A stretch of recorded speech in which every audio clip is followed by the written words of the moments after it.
The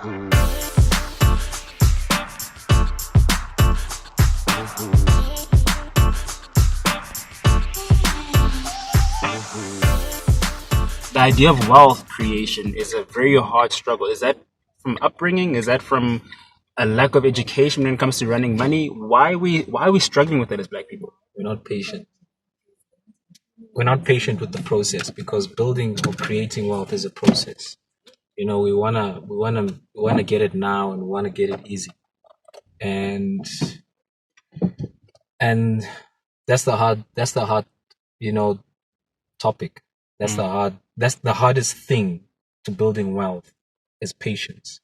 You have to be patient and see your wealth grow, your assets grow, and you got to be patient enough to limit your urges, your desires. Because fine, let's say you get a 500K right now. What are you going to do? You're going to buy a car, you're going to splurge out on a holiday, or are you going to put that money into another wealth or money generating business? What are you going to do with that? So I think that's where we need to draw the line. And are we always, the thing about day-to-day business is we're always looking at starting new businesses. Why aren't we looking at acquiring successful businesses that have a proven business model and collabing? So I think there's different ways and there's different thinking that needs to be applied. What's your biggest frustration, like as an entrepreneur in the fashion world? What's your biggest frustration with the idea of Black Friday? Do people understand? Do people know it? Are people actually buying local? Okay. They need to buy more local. We, as South Africans, we hold international brands into high esteem, but it's basically the same thing that I'm doing, but it's just that you're buying the name, so, and I don't blame South Africans. I think it's the marketing that they're fed, it's what they aspire to, but I'd like to see more South Africans being pro-local, pro-buy local, because that's the only way we can change the economy, is by putting the money or circulating the rand. If we put the money back into the economy, that's the way that we can be able to grow it.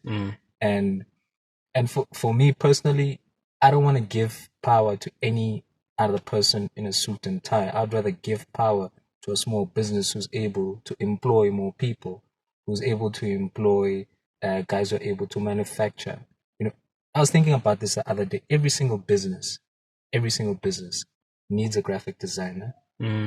Every single business needs an accountant. Every single business needs laborers. There's other skill sets that you need. And we're talking about unemployment, but small business are the engines that can drive employment. Yeah. So in a nutshell, Black Friday lacks Black pride. Yes. That's good. I want to hear from you guys. What do you think we need to do to restore or build Black pride, as well as generate Black wealth?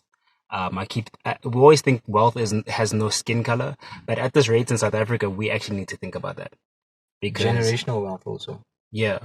Because we keep looking at the people who already are 3 or 4 generations ahead of us, but we never studied or researched how was their starting foundation. We've never asked that question, or I've never asked that question. I want to study that. Well, I mean, there's the Jews are great at it. Amen. They and talk about being simple. How many times have you seen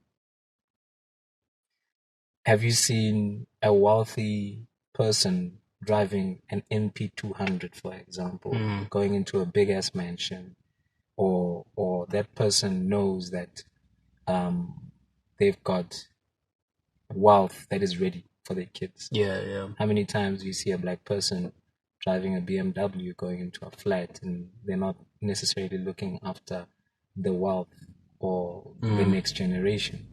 So that's power begins with patience, persistency, and planning. you know.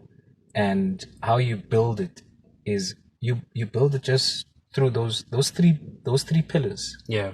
you know. And how do you do that? You have to be a very, very tactical person to say, I'm willing to sacrifice this amount of time and be patient, watch my money grow, put it into assets that are generating income and wealth, That's good. and then being able to instill values and being able to instill education to the people who are supposed to inherit this amount of money. And if they are not able to actually manage that wealth, I will then have a second or third plan so that that amount of money can be able to go to the next person. So what contingency plans do we have in place? You've heard it from the founder of Chepa himself. Talk to them. Where can they find your clothes? Chepa.co.za. Check us out online on Instagram and Facebook, where we're always active. And yeah,